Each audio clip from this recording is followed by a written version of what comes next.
What's up, y'all? It's been a minute. Y'all. It's cold. We got jackets and coats on. Snow melting finally outside. But hello. Welcome back to AAB TV, better known as Authentically RGB TV. I am your girl, Audrey B. And we're back in the studio to recap last night's episode of my favorite show, your favorite show, America's favorite show, Abbott Elementary. So let's get into y'all.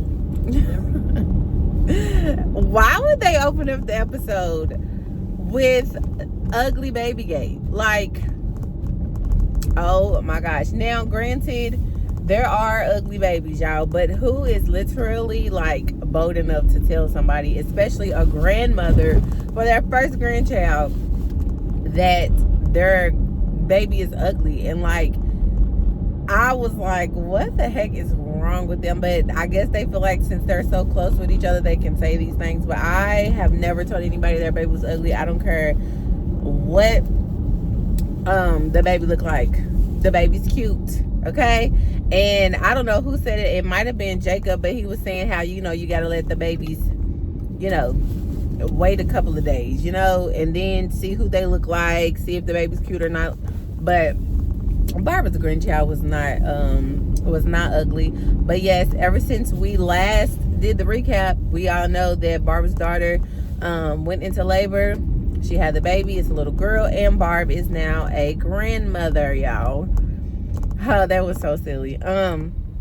But then we see that Barb is still teaching the music class, and when she dismisses everybody, one of her students just seems to be sitting there, named Cece. And Cece has not been engaged a lot in this music class, and so Barbara notices, and they have a little conversation, and Cece just lets her know that she isn't feeling the music, and it's just something that she isn't, doesn't feel like it's for her. And so she was like, you know what, I'm glad you told me this explains why I've been noticing a difference in you. So let's try to get you into a club that you would be better off in. And so she makes this announcement to the teachers in the lounge. And although we all know that Greg has had like the longest running club, which is the Garden Goofballs, and we haven't seen any girls, which it really didn't even it didn't even really, like, I didn't notice it, I guess you could say, that there weren't any girls in there. But Barb took it upon herself to ask Greg if Cece could be a part of his group, and he was like, of course. And Janine was, happy because her man is inclusive. And so Barb was like, okay, I'll let her know. I'm excited. Like, thank you so much. This will be really good for her. And meanwhile, we remember the last time that not Ava, but Janine, she wanted to start a club. She loved to see like everybody involved in different things, and building those relationships with the kids.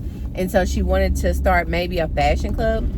And so she said that she was going to talk to Ava about it because she kind of put it on the back burner, but for the most part she wants to do it. And Greg encouraged her to do that. And so that's what Janine's whole storyline was in this episode. Is her trying to get her fashion club off the ground, and her needing Ava's okay to do so.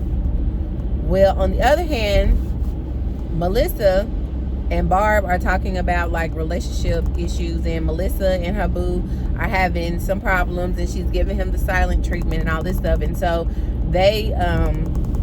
they call over Dr. Alomar, which is the therapist that they was getting on her nerves and she was getting on theirs a few episodes ago. They call her over for like a little girl chit chat, and while they're telling her what's going on and how Melissa's handling it, she decides to take it upon herself to therapize them without them knowing it. So basically opening up to them in a way to where she lets them into her relationship and how she handles things, but it all actually makes sense, like what you should do in order for them to take her advice and actually do it. And in the moment, they don't realize it, but once she did it, she felt, she felt good about it. Like, oh, okay, like I have some friends here. Like I don't have to avoid them. Like I like the girl chat stuff. And so she comes in another time and she's like, hey, can we talk? Me and my husband or boyfriend, whatever she said, is having some problems and I wanted to talk to you ladies about it. So they're like, sure, come on. And so they discuss it and she tells them what she normally does and they give her advice or whatever. And then Barb ends up letting her know that she tried her way of doing things and how it did help her, but Melissa was still like, nope, the silent treatment works best for me. And she's like, oh, it's no problem, like you do what's best for you in your relationship and we'll do what's best for ours in our relationship. And then they went on from there, still talking to each other, still close, still rocking with the new school counselor or whatever. And another story that's taking place was that the boys in the garden goofballs were not having it with inclusivity. Although there wasn't any like gender specific like clubs, the boys just felt like it was like the boys club type of thing because no girls ever wanted to be involved in it. And so when Greg decided to introduce Cece to them, they gave her the cold shoulder. They was being rude for real. And he was really good with being patient with them little boys, because first time they said something rude or made a joke, I would have been said something to them, but he didn't do it until later on. But nevertheless, the boys were being immature and she just was feeling like the oddball out, which she is. She's already a girl. There is already like a majority boys in this club, and then they do have things in common, but they're not taking the time to see what they have in common. They're just like picking on her because she's a girl basically. And Greg was like not having it, and a few times he did mention it to the boys, but he didn't really get on them like that. He wanted to basically allow them in their own time to get to know Cece, or Cece to get to know the boys, and for them to like cultivate a relationship with, over the common things that they share when it comes to gardening. And he decides to allow Jacob to come in and help him do it, and to help him to bring them together. So Jacob wants to be this common enemy. He ends up like saying things that got on their nerves in his own way of trying to get them to have something in common, of like I said, of not liking him, that sparked up conversations and all that stuff. It didn't work, and I was like, sorry Jacob, that plan backfired, because they just kept on just doing stuff to the little girl. And I'm just like, boys are immature, but I mean, at the end of the day, what was the issue? You know what I'm saying? Like, they just felt like because she was a girl, it was okay to just rag on her. And she never really stood up for herself either. Like, she would just roll her eyes, or she might say a little smart comment here and there. But nevertheless, like, they was doing her dirt bad. Like, so as Janine is starting to prepare to present to Ava what she wanted to do for the fashion club, she decides to go have a conversation with her at first.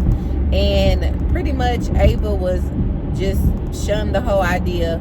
She was kind of like rude and kind of like meaner than I expected her to be, because she was just like ragging on Janine's fashion and her clothes and how she looked.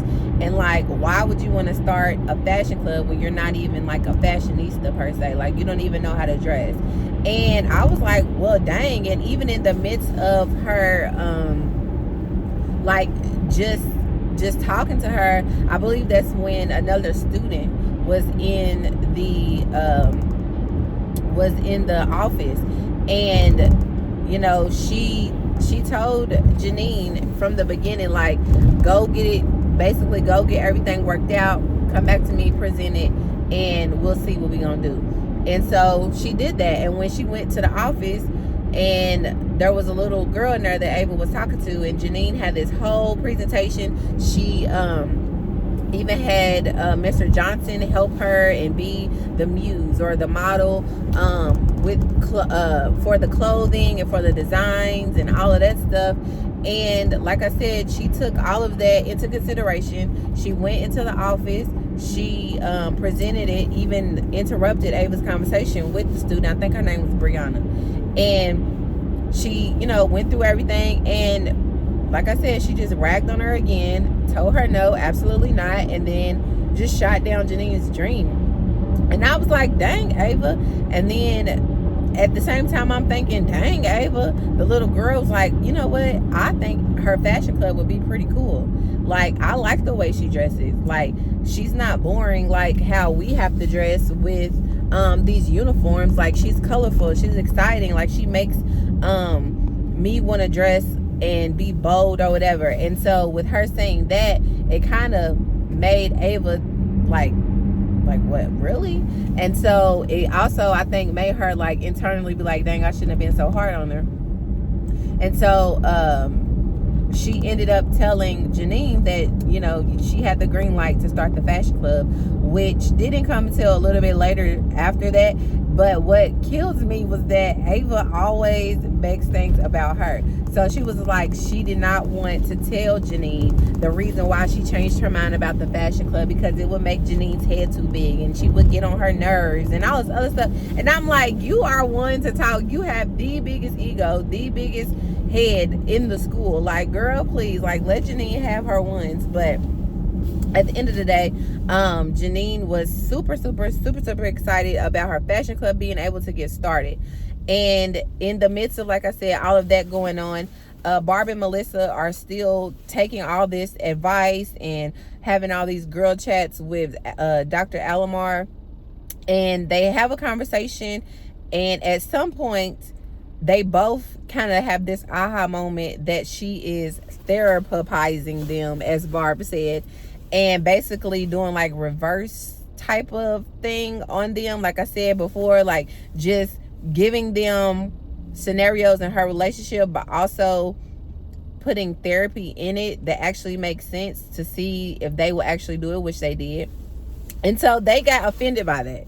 They was like, oh no, she ain't trying to tell us what to do, and she's therapizing us. Like, it was so silly. I was just like, hello, because what she was basically trying to get them to see was just like how childish they were, and just to try something different to get a different result at the end of the day. And so they eventually saw each other in the hallway, and they ran up to her, and they were now no longer upset, but they were coming to apologize, and she was coming to apologize to them. And I'm like, what are y'all apologizing for? Like, but basically they were just saying that they were wrong for being offended that she threw therapy into their little girl chat conversations, and that she was right, and the things that they decided to take from her, or the advice or the wisdom that she gave them, actually helped them. And how the communication was different, how the results of their little tips with their men were different, and it caused some fun things to arise in their relationship. And I was just like, oh God, I would not want to hear that either. But she apologized because she just didn't want them to feel like that's all she was trying to do to them. But they was just like making plans. They didn't even care no more. They were just like, we're gonna get you a couch in your office, we're gonna just pop in, we're gonna ask you questions, we're gonna keep this going because you're really helping me. And so at the end of the day, she was just like, I said that I wasn't gonna be involved, but I should have just sat on my computer and just listened to whatever she said, some TV show. And but at the end of the day, now she's stuck, and I'm kind of excited to see maybe how her character will continue to grow into Abbott Elementary, because obviously she's gonna stay, because she's been in a few episodes since we were introduced to her. So that's pretty exciting. But yeah, y'all, Barb and Melissa, they forever the duo that just does the absolute most, y'all. Oh god, y'all, they are a hot mess of an episode. So basically at the end of the episode, Greg decided to call the boys out, as he should have, about how they were treating Cece, because it was just wrong at the end of the day, and it was just so petty and very childish. And again, yeah, they are middle schoolers, but still, like, come on now. And so they got offended because he called them out and didn't show up to the meeting, one of the meetings throughout the week or whatever, and it was just him and Cece. So he found them in the little podcast room and had a discussion, and they were just like, basically like, we thought that you were on our side because basically you're male and we're boys, and we just thought, you know, we just rag on her because this is a boys club and she's a girl, and like all of this silly stuff that at the end of the day didn't matter. And he let them know, like, it doesn't matter who she is, she deserves respect. Just at least give it a try. And I feel like that's, like I say all the time, there's always like a main theme throughout these episodes, and I feel like for everybody, the main thing was just try. So the boys had to just try to find something in common, try to find something that they had similar with Cece, and understand that regardless if she's a girl or whatever, that she deserves respect and they can be cool. Like, they can be friends and have a good time, which they eventually did, which was pretty dope to see. And she even started like joking and, you know, with them too. And then there was Ava, who just needed to let Janine try. Janine tried something new and starting the fashion club. And Barb and Melissa, they tried the wisdom and the advice that Dr. Alamar gave them. And Jacob was just being Jacob throughout this episode, trying to help whoever he could. But yeah, y'all, so in the midst of all of that, Janine was excited. So she came in while Greg was talking to the boys and was saying that Ava gave her the green light to start the fashion club, and that, you know, she was ready for Cece to come on with her. Like, she just assumed that because she was a girl that she would come with her and be in the fashion club, but she said, you know, I shouldn't have done that. But there was a student who was already in the Garden Goofballs. It was a boy, of course. His name was Gianni, who always was fly, as he said, and he felt like the fashion club sounded like a good fit for him. So he asked permission if he could switch clubs, and he went with Janine, and Cece stayed with Greg. And when I said she was joking, Cece made a comment like, dang, Mr. Eddie, you gonna let Gianni walk out with your girl like that? And all the boys was like, ooh, you know how middle school boys are. And like I said, Janine was just like, I shouldn't have assumed that because she's a girl that she would come with me, and I shouldn't have assumed that because Gianni was a boy that he didn't want to. Like, I should be, you know, more mindful of those things. And that just made me realize, like, there's a lot of people who still feel like boys can do this and girls can't do this, like men can do this, women can't do that. But at the end of the day, it don't matter. What you like is what you like, and if you want to do it, or if you want to try it, that's what you should do. And then, like I said, Ava, she always makes it about herself. She was happy that Janine was happy that she got the fashion club, but she also was presented a lookbook, basically. And Brianna, who, you know, was kind of like the catalyst for her giving the okay for the fashion club, her and Gianni were Janine's new, you know, members, and they presented the lookbook to Ava, which Ava actually liked, which was surprising. Like, they really did it up for her. And so she was just like, well, look at her, like, all thanks to me. And I'm just like, girl, it is not about you all the time. But nevertheless, y'all, everybody walked away with what they wanted. And like I said, the whole basis of the episode to me was just to try and not to assume, and to just give people a chance, because you never know the difference you can make. So yeah, y'all, that was my little recap of Abbott Elementary. I believe this is another episode next week, and then they're off again for like 3 more weeks. What are we gonna do? But I miss you guys, And thank you so much for watching. I appreciate you. I do. And I'm gonna go ahead and get off in here before I'm late to my appointment. So I will see you guys next week. Bye.